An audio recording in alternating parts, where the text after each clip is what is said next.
History holds the answers, or does it? From forgotten maps to ancient secrets buried in plain sight, the world's greatest mysteries remain unsolved, and the truth lies hidden, waiting for you to uncover it. Please like, share, and subscribe. Histories, Mysteries, and Conspiracies. Season 2, Unraveling the Unknown. Where the past isn't just a story, it's a puzzle. Are you ready to piece it together? People without the knowledge of their past history, origin, and culture is like a tree without roots. Marcus Garvey. Ancient American. What the DNA says. Introductory. You've heard of the Clovis culture, the Bering Land Bridge, and the idea that all Native Americans came from a single migration out of Siberia about 13,000 years ago. But what if that's not the full story?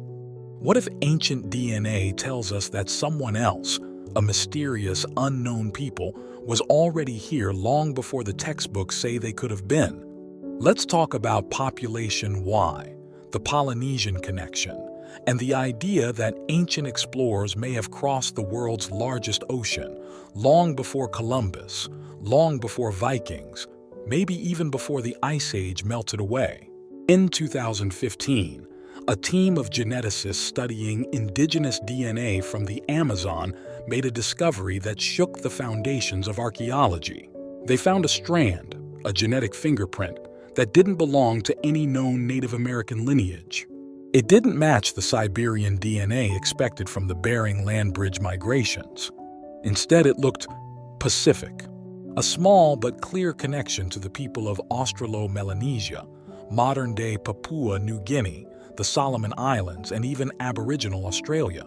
Now, scientists call this mysterious lineage population Y, the Y coming from the Tupi word Ipiquera, meaning ancestor. It's as if, buried deep within the genetic code of ancient Americans, there's a whisper from an entirely different world. But how did it get there? The Pacific Connection. Let's travel to the Pacific. Thousands of islands scattered across the world's largest ocean. Long before Europeans ever thought to sail beyond the horizon, Polynesian navigators were mastering ocean travel. They read the stars, the direction of waves, the flight of birds, even the color of the sea foam. They could cross thousands of miles of open ocean without a compass, without a map, guided only by ancestral knowledge. Now here's where things get interesting. Polynesian and South American cultures share plants, animals, and words that shouldn't exist on both sides of the Pacific. Take the sweet potato, native to South America, yet found across Polynesia centuries before European contact. Then there are Polynesian chicken bones, discovered in Chile, dated to around 1200 CE, 300 years before Columbus. Coincidence? Or proof that ancient Polynesians made contact with the Americas, trading, mingling, and maybe settling? And if they could reach South America, could they have reached North America too? The ghost populations. When scientists began sequencing ancient remains across the Americas, they found that not all Native American DNA traces back to Siberia. In fact, some samples, especially from the Amazon and Central America, include genes closer to those of ancient Pacific peoples.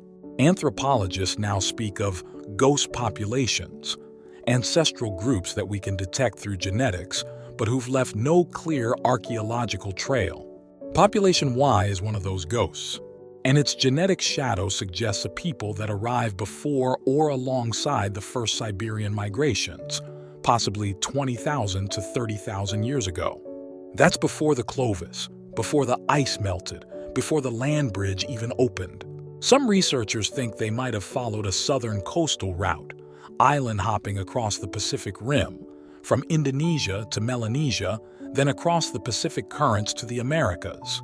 Others suggest that contact was two-way, that ancient South Americans may have sailed west, reaching Polynesia long before written history. Either way, it points to something radical. The ancient world was more connected than we've ever been told. The North American clues. Now here's where the mystery comes home. In North America, from the Pacific coast to the southwest, there are faint traces, not genetic, but cultural, that suggest an influence from far across the ocean. Consider the Hohokam and their massive canal systems in Arizona, or the mound builders of the Mississippi Valley who built earthen pyramids aligned to the stars. Even some Pacific Northwest tribes share linguistic and mythic similarities with Polynesian stories, tales of great floods, sky beings, and travelers who came from beyond the sunrise.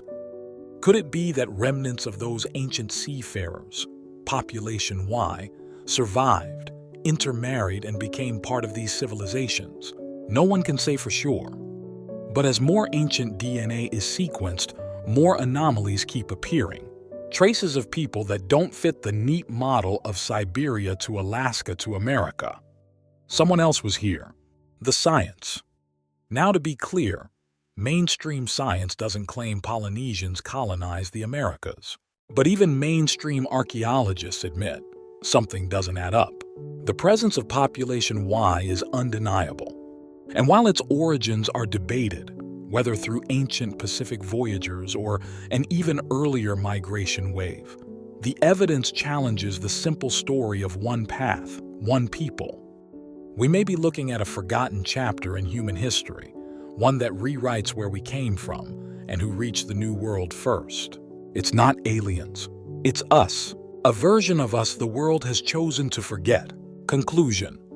So maybe the story of the Americas isn't about a land discovered by outsiders, but a land that's always been connected.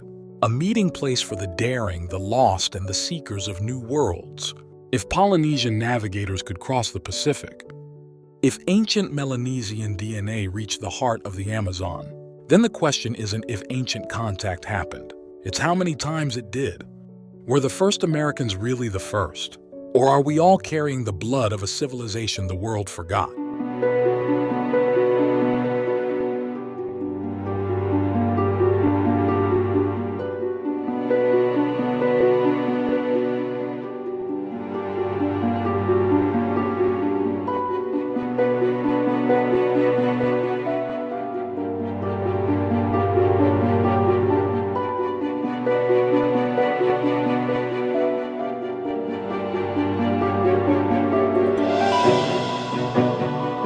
Bravo.